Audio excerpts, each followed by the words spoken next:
Battle of Kohima, एक भुला दी गई महायुद्ध की कथा। 1944 का भारत एक ऐसे मोड़ पर था जहां एक भयानक युद्ध ने देश के भविष्य को नई दिशा दी। नागालैंड से कोहिमा में लड़ी गई ये लड़ाई, जिसे स्टालिनग्राड ऑफ द ईस्ट के नाम से भी जाना जाता है, एक ऐसा पल था जहां भारत की मिट्टी पर एक विदेशी सेना से टकराव हुआ।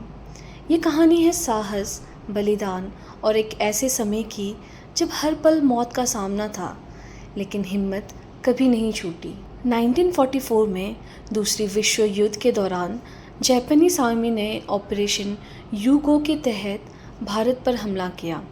उनका लक्ष्य था कोहिमा और इम्फाल को कब्जा करना, जिससे वो दिमापुर तक पहुंचकर भारत के अंदर घुस सके।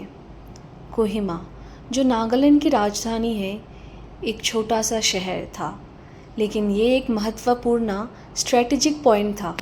जापानीज 31st डिवीज़न, जिसमें लगभग 15,000 से 20,000 सैनिक थे, उन्होंने कोहिमा पर हमला किया। ब्रिटिश और इंडियन ट्रूप्स, जिनकी संख्या सिर्फ 3,500 थी, उन्होंने इस हमले का सामना किया। ये लड़ाई 4 अप्रैल से 22 जून 1944 तक चली।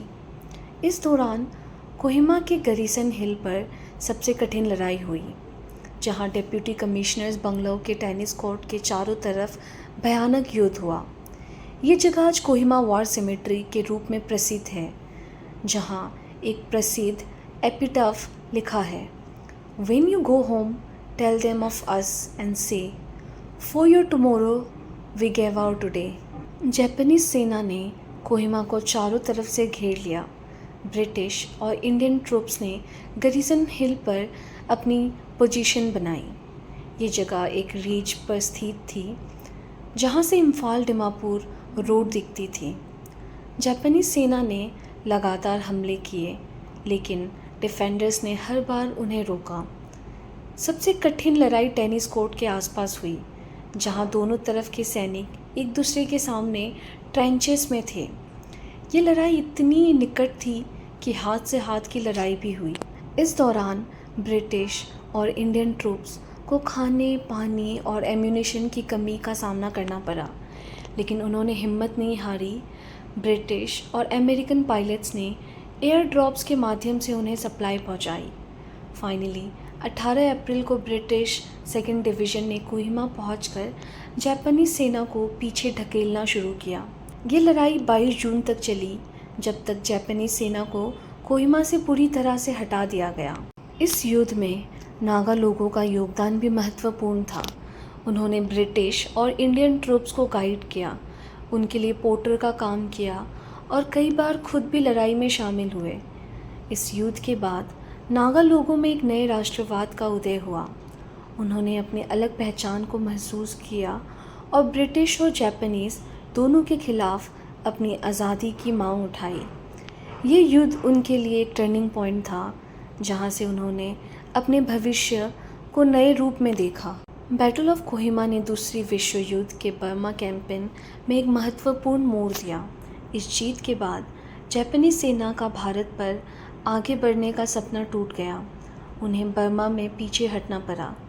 इस लड़ाई में ब्रिटिश और इंडियन ट्रूप्स ने लगभग 4,000 सैनिक गंवाए, जबकि जापानी सेना ने 5,700 से अधिक सैनिक खोए। ये लड़ाई इतनी महत्वपूर्ण थी कि ब्रिटिश नेशनल आर्मी म्यूजियम ने इसे ब्रिटेन्स ग्रेटेस्ट बैटल का दर्जा दिया। बैटल ऑफ कोहिमा एक ऐसी कथा है जो हमें याद दिलाती है कि किस तरह से संकट के समय में साहस और एकता से किसी भी दुश्मन का सामना किया जा सकता है। ये लड़ाई सिर्फ एक युद्ध नहीं थी, बल्कि एक ऐसा पल था जहां भारत की मिट्टी पर लड़ी गई एक महान युद्ध ने देश का भविष्य को नई दिशा दी। आज भी कोहिमा वॉर सिमेट्री में लिखा गया एपिटाफ हमें याद दिलाता है उन वीरों के बलिदान की, जिन्होंने अपना आज हमारे कल के लिए कुर्बान कर दिया। आज जब हम कोहिमा के वॉर सिमेट्री में लिखी वो पंक्ति पढ़ते हैं, "When you go home, tell them of us and say, for your tomorrow we gave our today," तो दिल का एक हिस्सा चुपके से रो पड़ता है। वो हम कौन थे?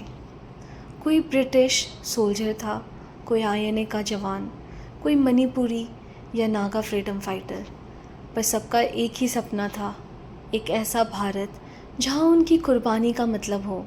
उनके लिए ये सिर्फ एक जंग नहीं थी, ये एक वादा था अपने वतन से कि वो एक ऐसी मिट्टी के लिए लड़ रहे हैं जहाँ हर इंसान को इज़्ज़त मिले, जहाँ कभी कोई अपने होने के लिए माफ़ी ना मांगे, और जहाँ हर भाषा, हर रंग, हर संस्कृति एक समान रोशनी में चमके।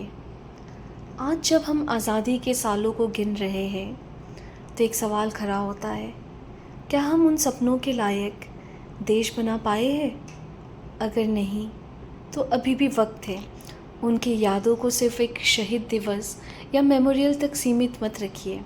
उनका भारत बनाइए अपनी सोच से, अपने व्यवहार से, अपने कर्म से।